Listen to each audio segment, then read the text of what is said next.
નમસ્કાર મિત્રો, UDISE plus 2024-25ની અંદર અપાર આઈડી જનરેટ કરવામાં મુશ્કેલી આવી રહી છે. એ મુશ્કેલી શા માટે આવી રહી છે તે વિશેની માહિતી આપણે આજે મેળવીશું.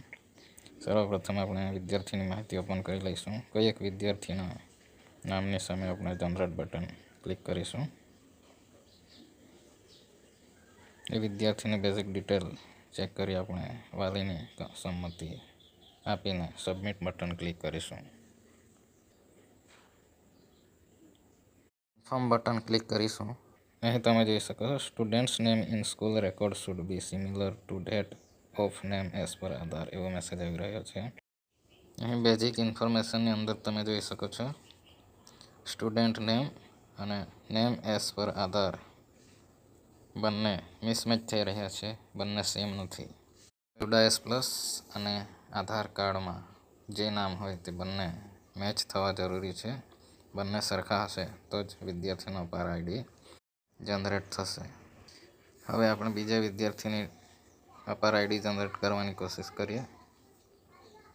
જોઈ શકો છો, બાળકનું નામ અને આધાર પ્રમાણે નામ બંને મેચ થઈ રહ્યા છે.